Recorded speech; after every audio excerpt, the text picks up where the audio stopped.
नमः शिवाय, हर हर महादेव, श्री शिवाय नमस्तुभ्यम। सावन के महीने में 2 लोटा जल महादेव जी को चढ़ाने के लिए जाओ, तब 3 चीजें अपने अंदर धारण करना। पहले नंबर का तो 2 लोटा जल जब घर से लेकर जाओ तो जरूरी नहीं कि दोनों हाथों में लेकर जाओ, एक लोटे के ऊपर दूसरा लोटा रखकर दूसरा हाथ से अगर कोई काम हो, पल्लू लेना हो या कोई कार्य हो तो कर सकते हो। नहीं तो तुम 2 लोटा हाथ में रख लो और पल्लू डाल देना सिर पे, जरा सिर पे पल्लू। अब वो तुम्हारा लोटा हाथ में, वो बेचारा वो भेरू पल्लू रख, ठीक है, थोड़ा और खींचो ये बाजू का, तो पल्लू वो भेरू ने और खींचा है, ठीक है, ये पल्लू हमारा मुंडा में दे दो, अब ठीक है।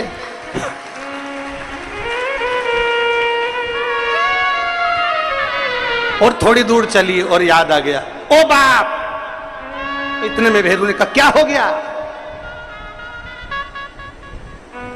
क्या हुआ? वो हमारे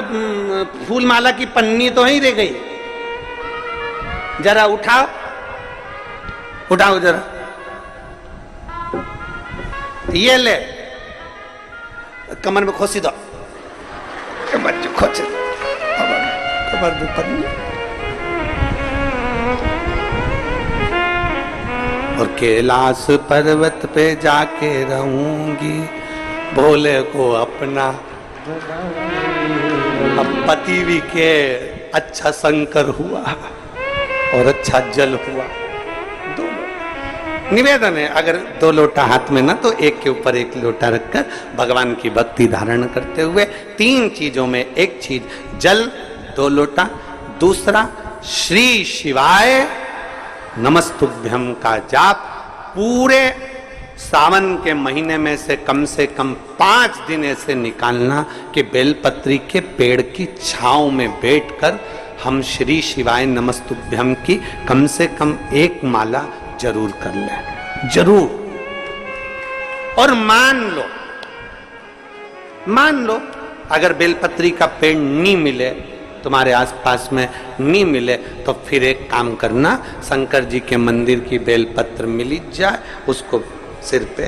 हमारे यहाँ कहते हैं आंवले के वृक्ष का, जब आंवला नोमी आती है ना, तो आंवला नोमी आती है और आंवले के पेड़ के नीचे जाकर भोजन नहीं कर सकते, आंवले के वृक्ष के नीचे नहीं जा सकते, तो आंवले के वृक्ष की पत्ती को सिर पे रख के भोजन कर लो, तो कहते हैं कि हजारों अश्वमेध यज्ञ के पुण्य के बराबर, भंडारे के बराबर भोजन प्राप्त हो जाता है।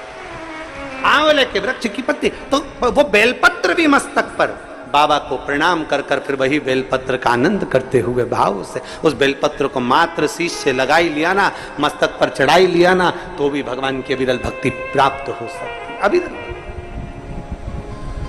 और मान लो बेलपत्र भी ना मिले तो बेलपत्री के वृक्ष की थोड़ी सी मिट्टी अपने मस्तिष्क पर लगाकर, मस्तक पर चढ़ाकर भी हम जाप कर सकते। बेलपत्र के वृक्ष की मट्टी का भी चंदन हम लगा सकते, चंदन हमने